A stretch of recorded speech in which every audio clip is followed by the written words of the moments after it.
New Netflix docu-series about Sean Diddy Combs is making headlines for its never-before-seen footage of the music mogul in the days before his arrest. Now, Combs is threatening legal action against the streamer for airing the unauthorized footage. Behind the series is Combs' longtime rap rival 50 Cent and director Alexandria Stapleton, who sat down with NBC News' Chloe Malas. Get that footage of Diddy. I figured most journalists would not disclose their sources. The recording calls, I'm getting to this. Yo, Bonds, yo, man, yo, how 50 get? Blah, blah, blah. Yo, first of all, he only deal with young videographers because he want to rob them, and he know that they want the opportunity to follow Puff Daddy, P. Diddy. You was outside all of these hours. It's 160 something hours in a week. You was outside 140. That's the invoice he put in. So now, being if you got a contract and he don't stand to that contract, guess what happens? He could do whatever he want to do with that footage. So now that footage goes to the highest bidder. And 50 had to be the highest bidder to get the yo. Hey man, after watching that Netflix, Cinquetta produced, I don't trust no celebrity. Thank you, God. I never went to nobody party. That's why I never do no feature. I don't go to studios. Thank you. I'm not even hot no more. Nobody even requesting me. All that, bro. I'm Cinquetta. You showed me something, man. Hey. No excuses. Look, man, I can't talk to nobody that got glasses on talking to me every time I see him. I gotta see the lies in your face. I gotta see the demon in your eyes, the angel in your eyes, the confidence in your words. I gotta know you real, what you're saying to me. I can't trust no man glasses all day, man. Look me in my eyes when we talking, man. Real shot. Yo, it's Big Ant, the spokesman, man. We back. Another edition of Urban Politicians TV, UPTV. Make sure you stay on your pivot at all times, man. Had to come tap in as somebody that I think nobody was expecting decided to jump out there and weigh in on the latest documentary that 50 Cent has dropped on Netflix, Sean Combs, The Reckoning. And he said what I think a lot of people is thinking right now in this moment, but that industry is crazy. This is why you can't be around everybody. You got to watch who you talking to, watch who you dealing with, because you never know how the game is going to go. And as he said, Cinquetta, I don't know how to say it exactly myself, 50 Cent in Spanish showed him something and taught him a lesson. And I had a link in the description where you can watch that clip at the beginning in full on NBC, as that came on the other day, where they was letting it be known they had this exclusive footage that nobody had never seen before, something that the other documentaries didn't have, the last final days before Diddy was arrested by the feds. And then he was saying, I ain't giving my sources up. I can't tell you that. This is what a journalist do. Well, come to find out, 50 decided to go to the gram, posted that clip of Roger Bonds talking about it, letting it be known this is how that footage could have been obtained. And 50 posted it up as well, reposted and reshared it. Hey, man, he had the cameraman around.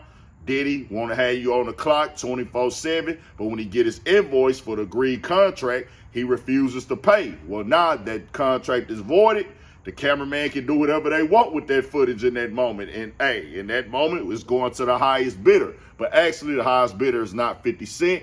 It's the directors and the people over there at Netflix. Hey, we can use this now. The legalities of it, the situation of it.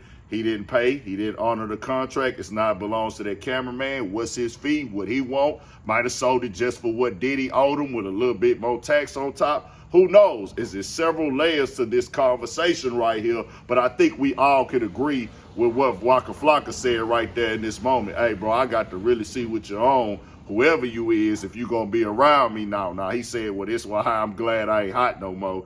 Nah, I wouldn't say that. Nah, Waka Flocka be on his money game and business and investing. Nah, boy, everybody, I think you still want to be turned up, but teachers on, he probably over it and tired of it. I remember at one point, Waka Flocka was like, hey, man, I'm so tired of this rap game. Hey, bro, I'd rather work a job at Walmart. So I feel him on that too, because it do get a lot of sharks in there. A lot of backbiting, a lot of backstabbing, a lot of backdooring, a lot of crossing out, a lot of gatekeeping, a lot of finessing, finagling, and lying and everything. But there's several layers to this game right now with this documentary, as The people in there was not paid.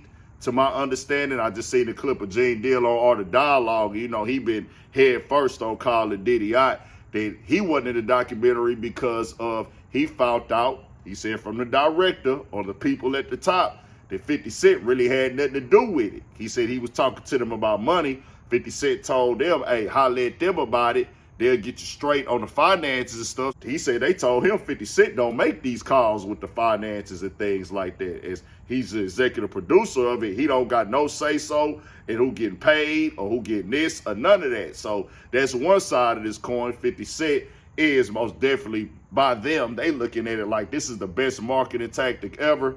Their beef that's going on, that's always been a part of 50 Cent's marketing. We can use that on the aspect of it, the never before seen footage aspect of it, and everything else. Now, a lot of things in the documentary have been combated already by Diddy's team and also Violetta Wallace's Biggie's mother's team in the state have spoke out and said that things with the contract negotiations aren't true. The funeral cost stuff ain't true. That this is being painted in a certain way. The other side is saying, well, nah, Diddy was this foul. He did do this. Of course, the Biggie and Pac stuff got put in there.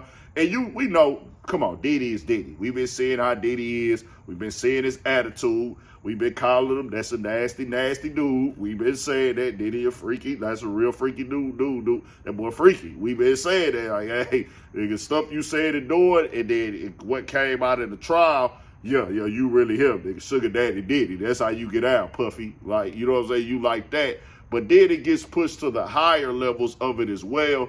I wasn't there for a lot of this. Well, none of this. I wasn't around. I'm a kid and when all this stuff was going on, but I for sure wasn't in the mix. I don't get down and live how they was living at all, but some of this stuff, just common sense as a man, I have to say, like, if you was around for this, bro, if you didn't have a problem with it then, I got to stand on this as a man.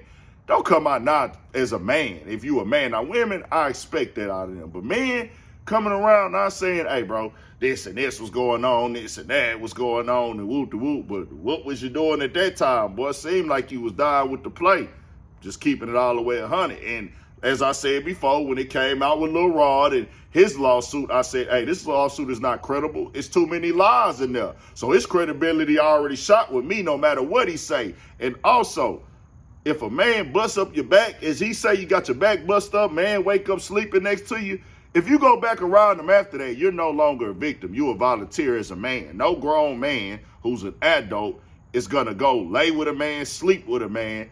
It's by, like, you didn't have a choice, but then you go back around him again by choice and not by force. Nah, that means you was into it. Just keeping it all the way 1,000. You was gay for a pay, no matter what you say. Sell it to somebody else on another day, but it won't be me. Only way a man can make you do something sexual for him is if he drug you and knock you out, then he do it, or he put a gun to you, threaten your life, things like that. That stuff can really happen to you, no doubt about it. That's foul. But you going back for some more after that? Oh no, you was with it, boy. You're not a victim. You a volunteer. So it kills the credibility of some people. They gonna be like, bro, the whole thing ain't credible because this dude is a liar, and the stuff he had in his lawsuit was lies. The stuff about the party, the women, and all that other stuff got debunked immediately. So it's like, what do we got going on? But hey, enjoy it, watch it if that's what you want to do. We see what's happening with it. Tell me what y'all think. We got more coming, more videos, all that. 1,000 for shit show. Stay on your pivot.